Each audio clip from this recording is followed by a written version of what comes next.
Hi all, I thought I'd have another game.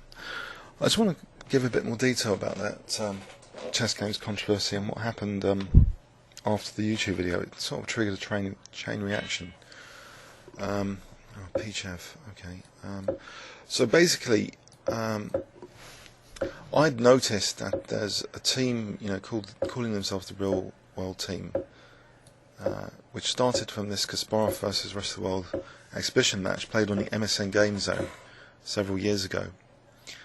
So I played takes here and then F6, or just F6 straight away. I think F6. So I don't know if any of you remember that Kasparov played the world. If I play bishop B4 check and then castle, just let him have E6, maybe.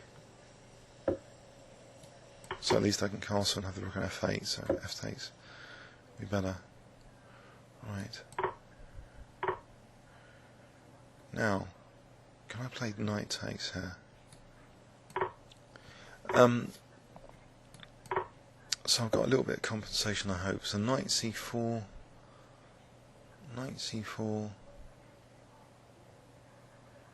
might be okay. Never know. I'm protecting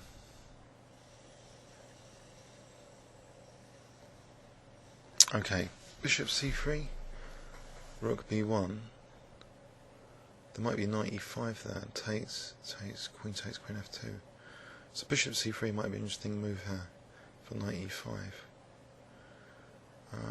Is it pointless otherwise? Well, if the knight can't actually move back at the moment there, I don't really want it on D6 to lose E6, so I think I'm going to give that a punt. It's trying to deflect the queen away from F2.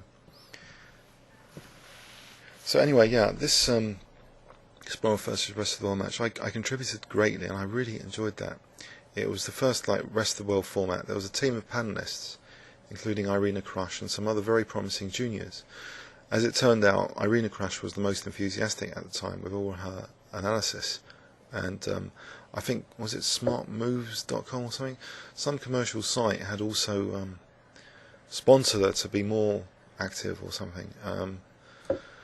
So I was contributing at the time with Barnet Chess Club. I was sort of writing on behalf of Barnet Chess Club, some analysis and diagrams. I really got into it, explaining all the moves and concepts. And that's how, the Rest of the World game format.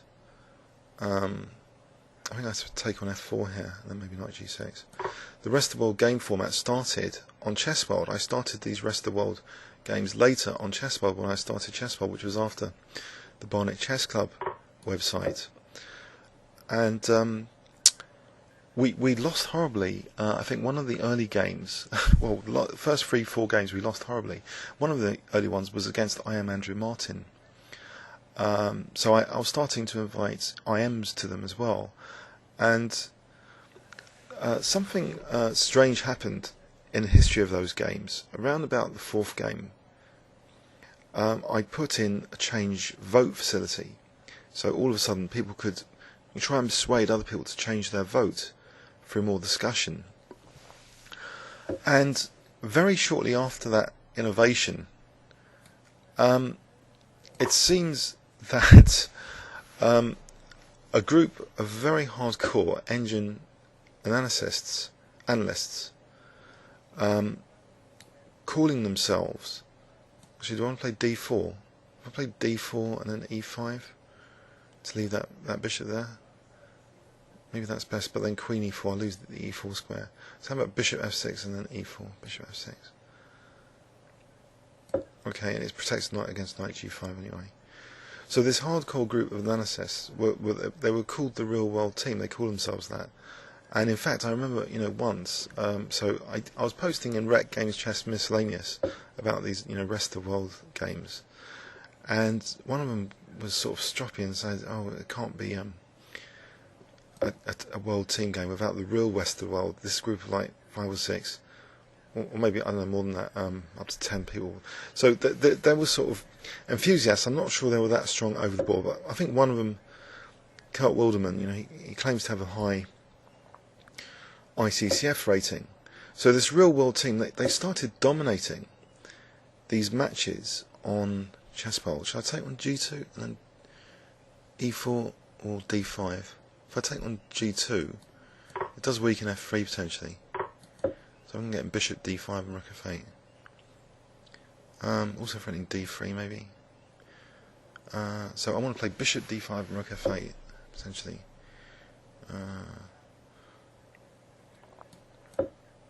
In fact, it was good to play rook C8 there. Oh dear.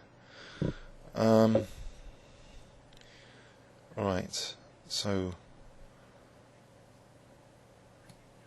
Queen E6, Queen E7, Queen D7. Maybe Queen D7 to try and play rook C8.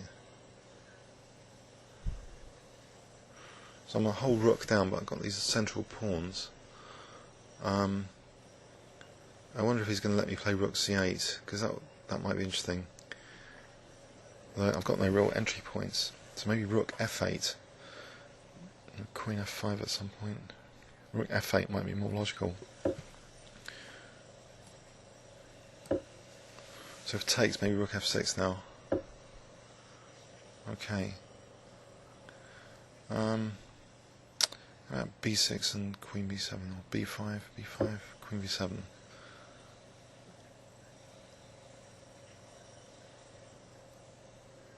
This looks a bit dire actually, doesn't it? I think I've been talking too much, but I just wanted to tell this story really, that these rest of the world exhibition games, so they're played at like 5 days a move, standard correspondence time limits, 7 days a move, whatever, and we're usually giving the master the white pieces. So, well, that's how I'd programmed it anyway. So a lot of the matches, well, most of the matches, yeah, the master is playing white. Queen B7 here, maybe. I suppose knight takes. He's got knight takes E5. Oh, bishop E4. So it's getting a bit tricky. But can I play rook C8 with the idea of rook C2? Because if he gives me C2. Oh. Okay, Queen A8, only move. Sort of. Like you can see. I'm going to play E4 next. E4, knight D4. About D3, that's knight E5. E4, knight D4, bishop E5. Check. It's kind of interesting. Where would the king go?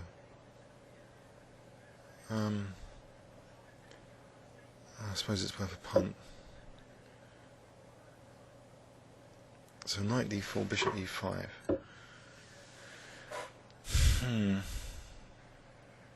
Where does the king go? I suppose he could go to G4. Oh, there. Okay, E3 check. Now, I don't know, rook F2. Am I getting in more trouble here? Or have I got anything with these bishops?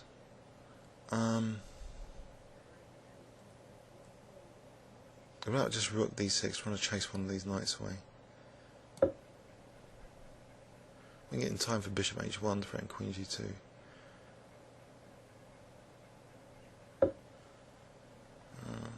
Bishop H1.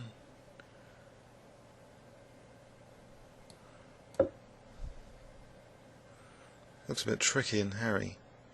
He hasn't immediately got a knight check and thingy.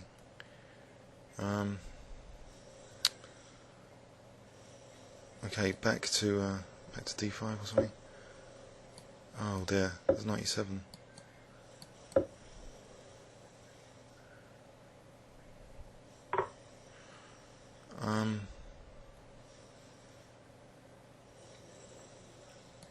It's a bit dire. Can I play bishop D4 and Queen G3?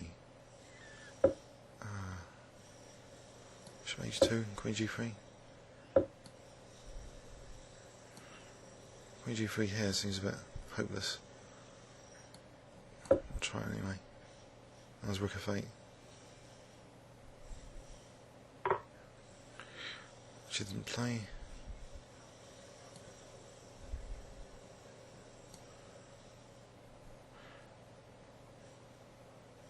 Oh, nope. I think I was talking too much there. Sorry about that, guys.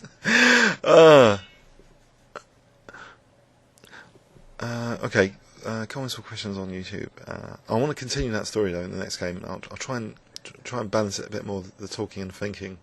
Quite a bit out of balance there. Anyway, thanks very much.